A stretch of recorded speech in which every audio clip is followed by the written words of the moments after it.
Hello बच्चों, मैं Mrs बीन लालबाग गर्ल्स सेंट्रल कॉलेज से सभी बच्चों का मैं आज के दिन फिर स्वागत करती हूँ और क्लास 9th के लिए संख्या पद्धति से एक नया और टॉपिक लेकर आई हूँ। वास्तविक संख्याओं के लिए घातांक नियम। घातांक नियम सुन के लग रहा होगा ना कि ये तो हम पहले ही पढ़ चुके हैं। यस, ये हम लोग पहले भी पढ़ चुके हैं, लेकिन एक बार उसको फिर से दोहरा देते हैं फटाफट। यहाँ पर पहले तो मैंने एक फॉर्मूले के वे से ही लिखा है, लेकिन आपको इसी फॉर्मूले के वे को लेते हुए सवालों का भी हल करवाऊंगी। तो यहाँ ध्यान दो बच्चों,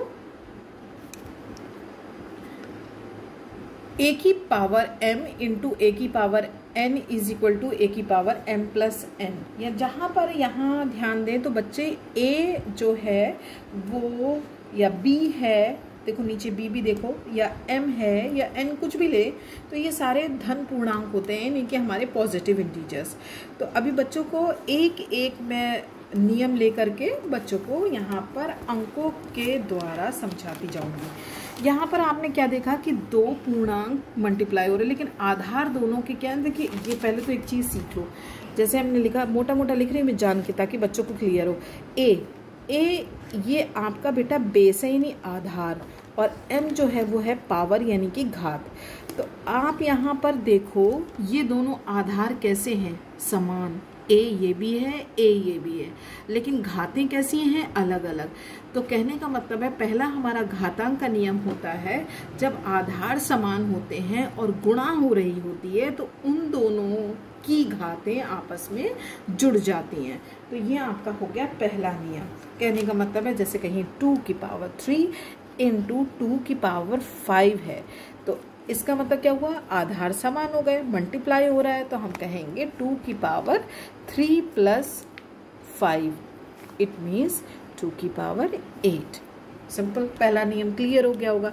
इसी तरीके से डिवाइड करते समय आधार समान हो और हमारा डिवीजन हो रहा हो, तो उनकी घातें आपस में घट जाती हैं, यानी कि माइनस हो जाती हैं। अब यहाँ पर ये ध्यान रखिएगा, कभी कभी क्या होता है, जैसे यहाँ तो a की पावर m है और यहाँ n है, तो m माइनस n हो गया।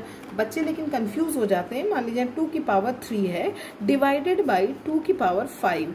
अब बच्चों ने कहा कि नहीं, 5 बड़ा है तो मैं 5 में से 3 घटाऊं। नहीं, आपका जो भी पहला है, छोटा या बड़े से नहीं जाना है। जैसे वहां पर हमने बोला m माइनस n, तो पहला m था तो m में से ही n माइनस का है। इसी तरीके से पहला 3 है तो 3 में से ही 5 माइनस करेंगे 2 की पावर -2, क्योंकि ये तो पता ही है अलजेब्रिक आपका फंक्शन के अकॉर्डिंग क्या है भाई, 3 में से 5 नहीं जाएगा, 5 में से ही 3 जाएगा, बट जिसका नंबर बड़ा होता है उसी का हम साइन लेते हैं। 5 आपका क्या है, नंबर बड़ा है, तो इसका साइन माइनस है, इसलिए माइनस आपका 2 आएगा। अब यही चीज आपके सामने ऐसे होती, 2 की पावर 8 डिवाइडेड बाई 2 की पावर 3, तो आप क्या लिख देते, 2 की पावर 8 माइनस 3, इट मीन्स 2 की पावर 5। तो ऐसे हो जाता, कोई इसमें इशू नहीं है। अब आपका थर्ड मेथड है घातांक के नियम का, a की पावर m की पावर n, यानी कि किसी के आधार के ऊपर एक पावर हो, फिर पावर पे पावर हो, तो वो जो पावर होती है दोनों वो मल्टीप्लाई हो जाती है, यानी a की पावर m इंटू n। जैसे कि 5 की पावर 3 पावर 2 है, तो ये क्या हो जाएगा, 5 की पावर 3 इंटू 2, यानी 5 पावर 6। ठीक, अब इसी तरीके से अब यहाँ पर चेंज हो रहा है, थोड़ा सा ध्यान दीजिएगा। डिवाइड हो रहा है, लेकिन क्या है, आधार बदल गए। आधार क्या हो गए, बदल गए, लेकिन घातें हमारी सेम रही, तो कोई इशू नहीं है। जब हमारी घातें एक सी रहती हैं तो हम दोनों को क्या है, एक साथ जो अंश और हर होता है उसको एक साथ लिख ले देते, और अलग अलग पावर्स ना लिख करके पूरी पावर होल, यानी पूरी एक पावर बना लेते हैं। लाइक दिस, 2 की पावर 3 है मान लीजिए, और ये 5 की पावर 3 है, तो आपने क्या करना, अलग अलग जैसे नहीं लिख रहे हो तो इसे लिख सकते हो 2/5 की पावर 3, ये है।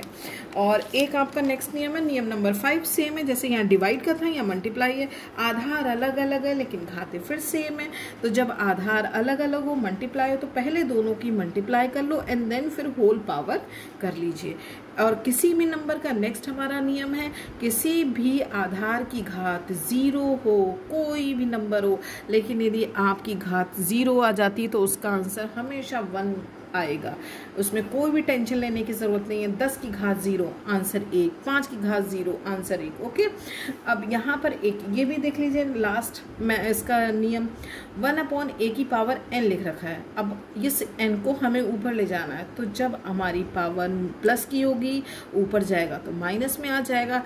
यही चीज़ ऐसे होती 1/a की पावर -n होता तो ऊपर आकर क्या हो जाता, a की पावर n हो जाता। तो तुमने क्या देखा, जब हमारी घात प्लस में है तो हम नीचे से ऊपर लाए तो माइनस में हो गई, और जब हमारी घात माइनस की थी तो नीचे से हम ऊपर में लाए तो प्लस की हो गई। तो ये भी आपका एक घातांक का नियम है। तो इस तरीके से घातांक के हमने 7 नियम देख लिए। इन्हीं नियम को हम ध्यान में रखते हुए जो निम्न सवाल मैं आपको देने जा रही हूँ उसी का आप ध्यान से रख करके करेंगे। फॉर एग्जाम्पल्स यहाँ पर बहुत एक्सरसाइज मैंने पूरी आपकी अपलोड करा दी है बेटा, आप सब देख सकते हैं। एक्सरसाइज 1.6 पूरी करनी है इन्हीं घातांकों के नियम को ध्यान में रखते हुए। लेकिन उससे पहले मैं आपको 1-2 सॉल्व कर दूँ, कोई दिक्कत नहीं है। जैसे 2 की पावर 2/3 इंटू 2 पावर 1/3 ये सवाल दे दिया और कहा गया कि सरल कीजिए। आपने क्या देखा, ये पॉइंट मतलब पॉइंट नहीं है, ये इसका मतलब होता है इनटू, है ना, पता ही है बच्चों को। ये आधार कैसे हैं, समान। तब जब मल्टीप्लाई होता है आधार समान होते तो घातें क्या हो जाती हैं, जुड़ जाती हैं, यानी घातांक का पहला नियम। तो इसे आप क्या लिख सकते हैं, 2 की पावर 2/3 प्लस 1/3। अब सिंपल है, ये आपका फ्रैक्शन तरीके से हो जाएगा। ये जैसे आप इसे चाहे तो रफ वर्क कर लो, क्योंकि यहाँ पर ज़्यादा करोगे ना तो हौच पौच जैसे हो जाता है। 2/3 प्लस 1/3 क्या है, जस्ट लाइक अ फ्रैक्शन ही तो है। एलसीएम 3 ले लिया, 2 + 1 यानी कि 3/3। तो आप जल्दी से यहाँ 3/3 के लिए रफ वर्क करे भी रखेंगे तो 2 की पावर 1 यानी कि आंसर आ जाएगा आपका 2। क्योंकि किसी की भी पावर 1 होता है, इट मीन्स आंसर इटसेल्फ 1 होता है। यहाँ पर आप रूल के अकॉर्डिंग लिख सकते हो a की पावर m इंटू a की power n is equal to a की पावर m + 1। क्लियर हुआ? मुझे लगता है कि कोशिश कर रही हूँ मैं समझाने की, बच्चों को शायद समझ में आ रहा होगा। फॉर एग्जाम्पल एक सवाल और लेकर दे दूँ मैं आपके सामने। ये क्या हो रहा है, डिवाइड। आधार कैसे, समान। तो जब डिवीजन करते समय आधार समान होती तो घातें क्या हो जाती हैं, घट जाती है। तो इसे हम ऐसे लिख सकते हैं 7 की पावर 1/5 माइनस 1/3। आपको बड़े अच्छे से मैंने समझाया कि यहाँ पर ज़्यादा करने की ज़रूरत नहीं तो हौच पौच हो जाएगा। सिंपल इसे आप रफ वर्क कर लो, इस तरीके से ले लो। एलसीएम आपका 5 और 3 का क्या आ जाएगा, जल्दी जल्दी कर लेते हैं। 15, 5 3 ये आ जाएगा 3 और 3 5, ये आ गया -2/15। तो इस तरीके से ये हो जाएगा 7 पावर -2/15 आंसर। बस, और इसको थोड़ा सा और अच्छा लिखना है तो जो लास्ट वाला हमने था ना a की पावर सीखा था, ध्यान करो, a की पावर -n तो 1/a की पावर n, या 1/a की पावर -n है तो हम लिख सकते थे a की पावर n।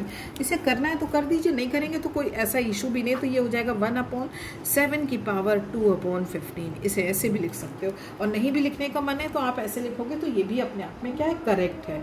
अभी एक सवाल और जैसे कि देख लेते हैं, 13/1/5 इंटू 17/1/5। अब बच्चों तुमने क्या देखा कि मल्टीप्लाई हो रहा, मल्टीप्लाई यहाँ भी हो रहा था, मल्टीप्लाई यहाँ भी हो रहा है, लेकिन चेंज क्या है, देखो बस इसी में ध्यान रखना है। नहीं तो बच्चे क्या करते हैं, गुणा हो रहा है बस घाते जोड़ दो, भाग हो रहा है घात घटा दो, इतना ही नहीं, ध्यान रखो आधार समान हो गुणा करते समय तो घाते जुड़ती हैं। यहाँ पर आधार समान है नहीं, लेकिन घाते समान है तो हम क्या करेंगे, दोनों आधार को मल्टीप्लाई कर देंगे। सॉरी नॉट 15, 17 है बेटा, ये 13 इंटू 17 और हमारी घात सेम है तो इस तरीके से लिख देंगे। अब 13 और 17 के मल्टीप्लाई करो जल्दी जल्दी से। मैं अभी शायद इतनी जल्दी नहीं, 13 7 जा ये 221 आ जाएगा, है ना, आई थिंक सो यही आएगा 1/5, यही आपका आंसर आ जाएगा। तो मुझे लगता है जहाँ तक कि आपको अच्छे से समझ में आ गया होगा। यदि कोई प्रॉब्लम हो तो कमेंट बॉक्स में लिख देना। एक्सरसाइज 1.6 आपको पूरी करनी है, और रूट वाला सवाल भी एक बता दूँ। चलो चलते चलते एक सवाल और रूट वाला भी बता देते, नहीं तो बच्चे कहेंगे रूट वाला सवाल आया मैम ने बताया नहीं। √5 की पावर -3। मान लो एक ऐसे सवाल, एक सिंपल समझ लो, फिर इसको कैलकुलेट करते रहना क्योंकि सवाल कई फॉर्म में आ सकते हैं। जो रूट होता है ना बच्चों, ये देखो रूट, इट मीन्स 1/2 होती है इसकी वैल्यू। तो अब आप यहाँ देखोगे जब रूट 5 की पावर -3 है तो 5 का जो रूट है तो उसे रूट में ना लिख करके पावर में चेंज कर लो 1/2, और इस पर पावर -3 ऑलरेडी है। तो जब आपको एक ये और बताया था नियम, याद रखो, a की पावर m की पावर n हो तो जब पावर पे पावर होती है तो दोनों पावर्स की क्या हो जाती है, मल्टीप्लाई। तो 5 की पावर 1/2 इंटू -3 यानी कि 5 की पावर -3/2, ये आंसर आ गया। अब यही मान लीजिए किसी सवाल के साथ और जुड़ा होगा तो आप कर लोगे, ऐसा नहीं है जितना ज़्यादा मैं बताऊंगी तो ऐसे तो आपको मन करेगा कि मैम और बताती जाए। तो बच्चों मुझे उम्मीद है कि आपको अच्छे से समझ में आया होगा, खूब इंजॉय करो। और बच्चों आज के साथ यही एक्सरसाइज मैं फिनिश करती हूँ। जितनी भी प्रॉब्लम्स हैं, जो भी एक्सरसाइज आपको दी है सारा कर लीजिएगा। कल संडे है। ओके बच्चों, बाय बाय, थैंक यू।